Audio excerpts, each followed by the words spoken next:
আমি দুঃখিত, ভিডিওটি একটু প্রবলেম দেখা দিয়েছিল। আশা করি এখন দেখতে পাচ্ছেন।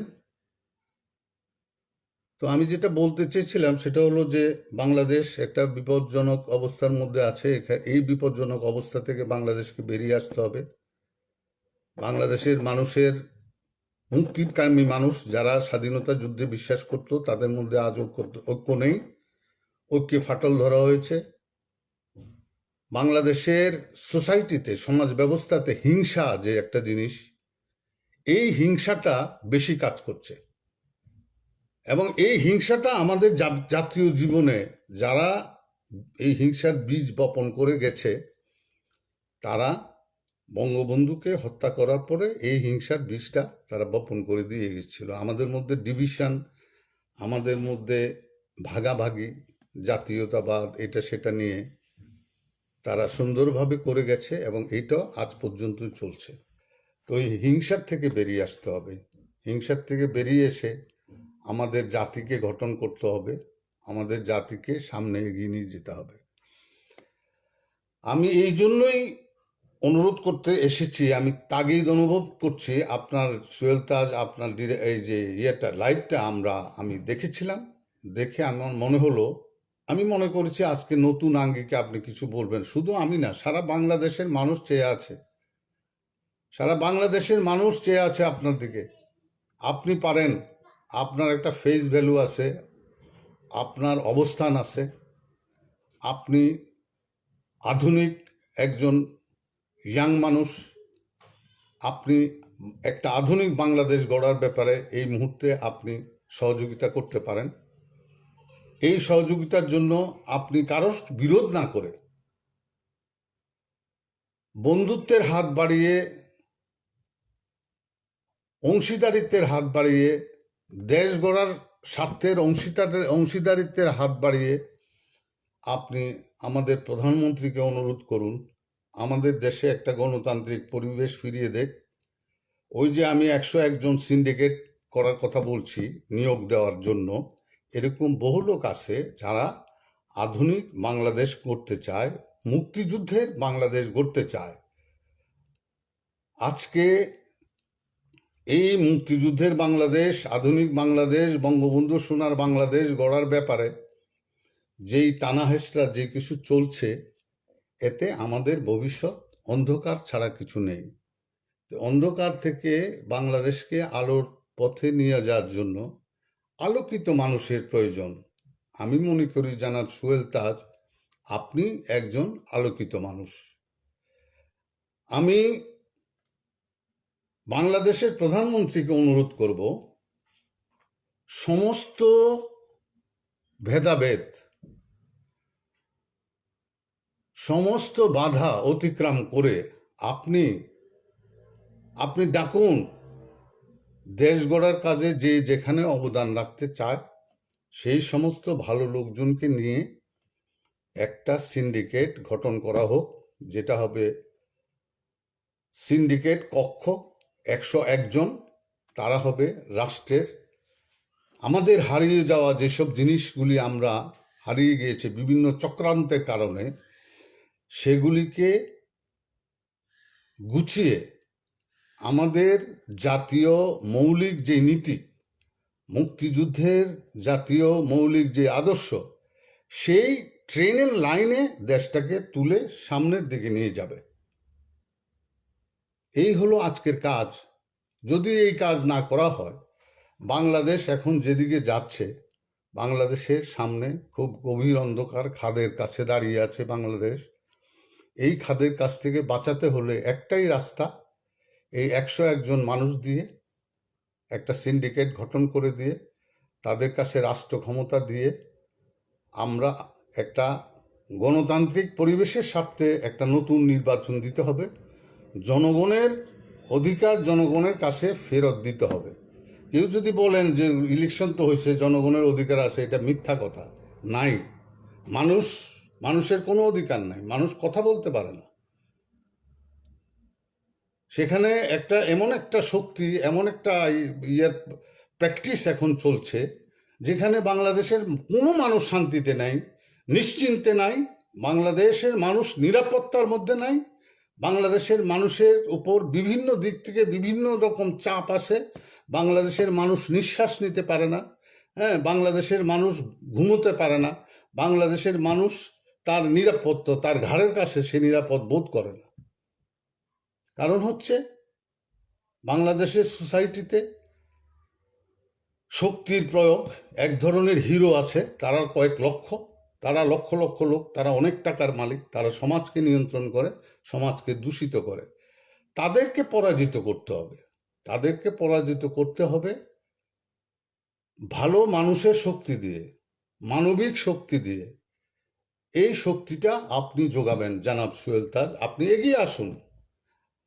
আপনি কবে আমাদের মধ্যে হাজার হাজার লক্ষ লক্ষ লোক আছে যারা নাকি দেশকে প্রাণ দিয়ে ভালোবাসে, আদর্শ নাগরিক, বাংলাদেশকে আদর্শ দেশ হিসেবে গড়ে তুলতে চায়, বাংলাদেশ আধুনিক হোক এটা দেখতে চায়। আমরা যারা প্রবাসে আছি আমরাও চাই, আমরা সহযোগিতা করব, আমরা ছুটে আসব কাজ করার জন্য।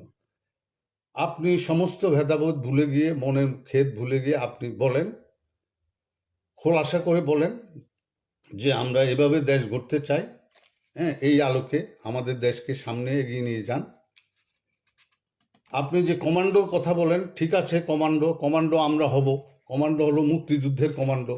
মুক্তিযুদ্ধের কমান্ডো ফিরিয়ে আসবে, আনবে মুক্তিযুদ্ধের চেতনা, মুক্তিযুদ্ধের লক্ষ্য।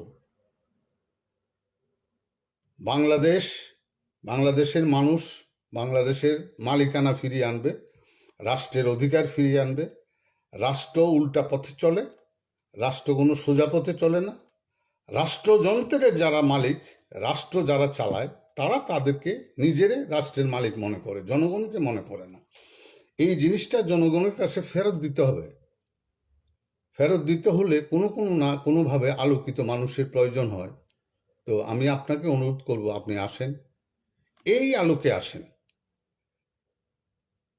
টেলিভিশন চ্যানেলের মাধ্যমে আপনি মানুষকে যে সচেতন করতে চাচ্ছেন এটা ঠিক আছে, কিন্তু আমি আপনাকে গ্যারান্টি দিছি আমাদের দেশে আছে।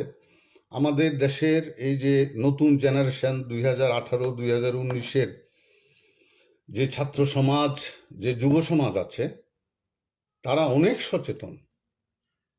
তারা আধুনিক যুগে বসবাস করে, তাদের হাতে পৃথিবী আছে। আধুনিক বিশ্ব কাকে বলে, আধুনিক নাগরিক কাকে বলে, আধুনিক রাষ্ট্র কাকে বলে, এটা তারা জানে।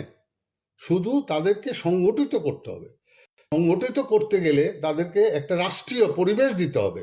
এই পরিবেশটা তৈরি করার জন্য আপনি একজন আছেন। আপনি আমাদের প্রধানমন্ত্রীকে বলেন যে প্রধানমন্ত্রী, আমিও আছি, আমরা রাষ্ট্রটাকে গড়তে চাই, আমরা দেশটাকে গড়তে চাই। বঙ্গবন্ধু কন্যা নিশ্চয়ই তিনি অবশ্য এখন অনেক ঝামেলা আছেন। এটা হলো ওনার সাথে ওনার যে সমস্ত কথাবার্তা, এগুলি ওনার ওই অ্যাডভাইজাররা যেসব বলে এগুলি উনি বলেন। অ্যাডভাইজাররা ওনাকে নিশ্চিন্ত করে রেখেছে, Bangladesh everything is well good, it's running very good, বাংলাদেশের মানুষ সুখে আছে। এখন বলে ডেঙ্গু উন্নতি হয়েছে, বলে দেশ উন্নত হয়েছে, এই জন্য নাকি ডেঙ্গু আসছে। এগুলি কোনো কথা হলো? আরে ডেঙ্গু হবে কেন, মহামারী হবে কেন? আপনি যদি শহর পরিষ্কার রাখেন, আপনি যদি মিউনিসিপ্যাল কোড যেগুলি আছে এগুলি যদি আপনি মেনে চলেন, মিউনিসিপ্যালিটিতে যদি প্রতিদিন কাজ করা হয়, পরিষ্কার পরিচ্ছন্নতার কাজ করা হয়, ডেঙ্গু হবে কেন? এগুলি এই সমস্ত এই যে বাংলাদেশে এসব বিষয়ের ব্যাপারে যেসব ফলস জিনিস, ওই ধরেন রাস্তায় ঝাড়ু দিতেছে, পরিষ্কার করতেছে, এই সেই মন্ত্রী অমুক তমুক ফিল্ম স্টাররা গিয়া এগুলি করতেছে, এগুলি একটা ভণ্ডামি। এই ভণ্ডামি দিয়ে দেশ চলে না। সত্যিকার অর্থে দেশকে ভালোবাসতে হবে, কাজ করতে হবে দেশের জন্য, দেশের পাশে দাঁড়াইতে হবে। মানুষকে ভুয়া ভুয়া বুদ্ধি দিয়া, ভুয়া বুঝাইয়া মানুষকে রাখা যাবে না। দেশ ভালো চলছে না, দেশকে ভালো চালাতে হবে। চালাতে গেলে মাননীয় প্রধানমন্ত্রী আপনাকে আমি সবসময় আবারও বলবো, আপনার কাছেই তো বলবো, কার কাছে বলবো? কারণ একটা মানুষ যদি মনে করেন যে বিপদে আছে, আপনার কাছে ছাড়া আর কারো কাছে বলে না। উপরে আল্লাহ আছে, পরে আপনার কথা মনে, আর কেউ নাই, কেউ আর কাজ করে না, কার কাছে বলবে? তো আপনাকে আমিও বলবো যে আসেন, সমস্ত দ্বিধা দ্বন্দ্ব এগুলি মনটাকে বড় করে বঙ্গবন্ধুর বিশাল হৃদয় নিয়ে আসেন, বাংলাদেশটাকে এখনো তৈরি করার সময় আছে। ভালো লোকগুলিকে আপনি আপনার পাশে নিয়ে আসেন, খারাপগুলিকে দৌড়ে দেন। এই সমস্ত অ্যাডভাইজার যারা আপনার পাশে আছে, এরা বিশ্বাস করেন, এরা ভালো লোক না, এরা ভালো বুদ্ধি আপনাকে দিবে না।